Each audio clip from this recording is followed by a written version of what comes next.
Hey guys, welcome to another video. This is Wild Treasures of an Outdoorsman, and I'm Peter Updike, and I want to welcome you to my studio where we're going to talk about deer hunting. We talk about deer hunting every week all the way up till hunting season starts. It's on the horizon. We're getting ready. We're shooting our bows, and we're talking about how to put the odds more in our favor. What can we do to increase our chances when we go afield? It's hard enough as it is. Are there little things that we can do to help put the odds in our favor? I think there are. I think there are a lot of things that we can do, especially things that I can do to help increase my chances. We're going to talk about the deer's nose and how he perceives his world through his scent glands, and what we can do to try and get past that nose right after this.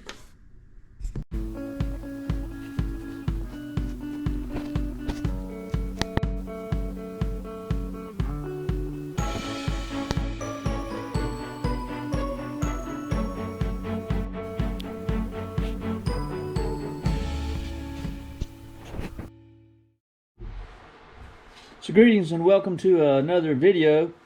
We are studying and discussing how to put the odds more in our favor when it comes to deer hunting. You may want to go back and see the other videos that we made regarding putting the odds in our favor, hunting public land. No matter where you are in the country, if you're hunting public land, well, you got a pretty tall order. Killing a mature deer on public land, well, that's a pretty tough thing to do. So I thought we'd do a little study on how to put the odds more in our favor and just discuss some of the topics that are found in that issue. So let's get started. My name is Peter Updike, and this is my YouTube channel, Wild Treasures of an Outdoorsman. You saw the thumbnail there. I took a deer off my wall and took it in my backyard, and I put that little sign that I found out in the woods one day, all shot up. I think I got it out of the green swamp or something. It was all shot up, so I thought it was kind of cool. It was laying there in the mud, and brought it home and I put it, and I used it for my thumbnail. I took my deer and put it in the tree. That's a pretty cool looking little thumbnail. I thought, wow, I'm really enjoying this YouTube channel. If this content is something that you're enjoying, I'd ask you to subscribe to the channel, like the videos, and comment. I love the comments because, man, I just love to answer them. I love to come and read them and get everybody's opinion on things. I don't know everything. I just like to talk about deer hunting, and it's summertime, so what else can I do? Well, I can have a YouTube channel and we can talk about deer hunting. So what we're going to talk about tonight is scent control.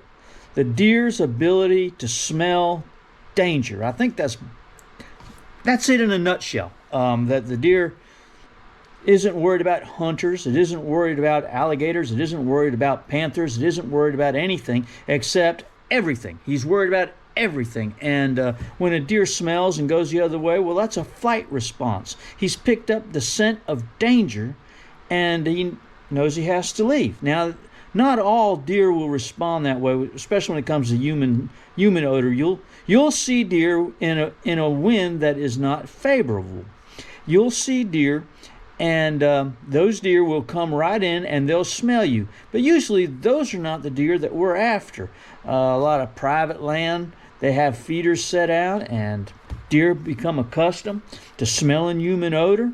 And they just don't experience the flight response like they would, say, on public land. That's just a fact of life, right? That the deer that we're hunting are savvy. The deer that we're hunting, their radar is up. And if you didn't see a deer, it could be because the wind was not in your favor. So what can we do to put the wind in our favor? I was turkey hunting in Georgia one year, and I was in my blind. I haven't had a natural blind. I was just hiding in the bushes, okay? And I had a turkey gobbling down at the bottom, and there was a long trail that led down there where he was roosted in some trees. And I thought I needed to get closer to him. It had already become daylight, and he was way on down there, and I thought, well, maybe if I get a little closer, I'll be able to kill that bird. So I gathered up all my stuff against my better judgment and headed down there. I got about 80 yards down that trail, and I thought to myself, this is a big mistake. Another turkey's going to come where I've been calling. And So I went back and I got back in my natural blind. And while I was calling to that bird, a doe and her yearling, I say yearling, a deer that was a year old, stepped into that lane. Now the wind was in my favor. The wind was blowing right up in my face. But when that doe stepped into that area where I had walked, she came to full alert. She had smelled my presence, not because of a bad wind, but because I had been standing there. We've all seen the movie, right, where the guy escapes from the chain gang and he runs across the field into the woods, and the deputy sheriff guard gets the bloodhound, and they start start scent trailing that convict, and we all know how that ends. The dog catches up and they finally find the guy, right? Well, that's exactly what deer do. They can smell on the ground, and they perceive their whole world differently than we do when it comes to their scent, their ability to smell. It's 100 times greater than ours. It's maybe 150. I don't know how many times greater. I just know that it is much greater, and it's a formidable adversary to the deer hunter. We need to give the deer's ability to smell us real respect. And I personally, I fall into that category. I'm just going to go hunting and whatever conditions there are, and not giving it my full attention. Well, those days are over. I'm going to start giving it my full attention, because there's no telling how many deer that I've not seen because I've not been paying attention to the wind. And there's been many times where I've been successful, and I know the wind was in my favor. So yeah, I'm going to learn, and I'm going to continue to improve my chances. So how can we do it? All right, first one's obvious, right? Make note of the wind before you leave the house. Turn on the Weather Channel. Find out the area where you're hunting. Now, there are a lot of places you need to experience the area, because if you're hunting down on the Lake Wales Ridge, right? And you got a cold front that comes through, and that cold front pushes a northwest wind, pushes it right down through there. By 9 o'clock, I guarantee you that northwest wind's going to turn. It's going to be out of the east, and then it's going to be out of the southeast. And that warm flow is going to be coming up through there, and the next thing you know, the wind's going to be not in your favor. It was in the morning, but now it's not. So you need to know the area that you're hunting and know the prevailing winds. 90% of the time, it's going to be the same. If I'm hunting in Ocala, man, I know that wind's going to be out of the east. Sometimes it's out of the southeast, especially during the archery season. It's always out of the southeast, east, southeast, and yeah, it's easy to predict. But once those cold fronts start coming through, it's not so easy to predict. We need to be aware that the prevailing winds are going to be changing, and what can we do to make those adjustments even before we go hunting, before we grab our stand and we head out that day. So yeah, watch the Weather Channel and figure out just which way the wind's going to be blowing that day. All right, so next thing you got to consider is our approach to our stand. Rubber boots.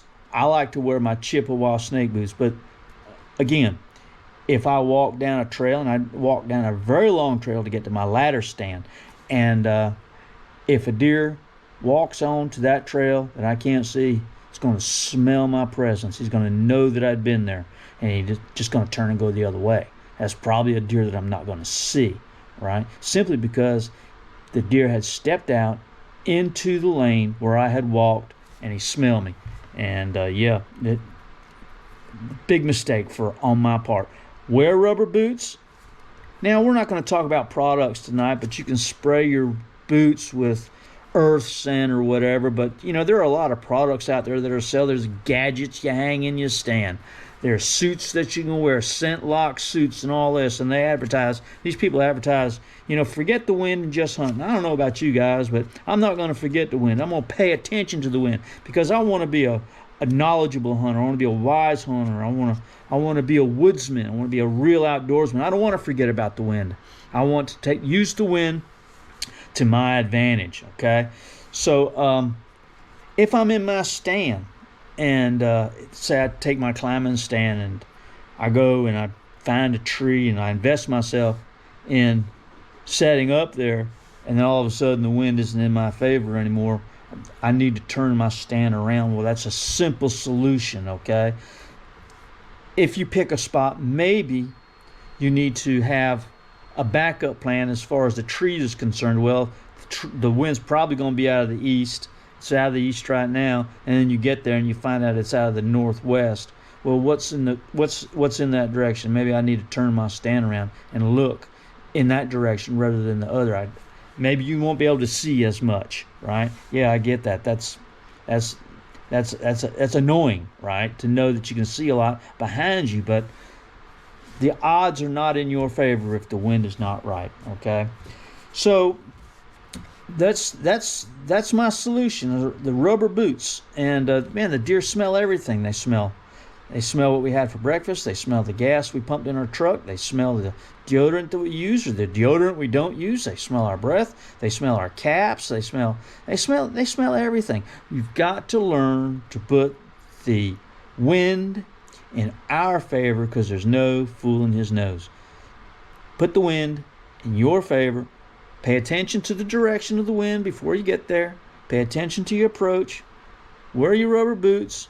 Don't be touching everything. I have this huge habit of touching everything. Yeah, they smell your hands, touching on limbs, touching on acorns. I just touch everything. I got to learn not to touch stuff. All right, love you guys.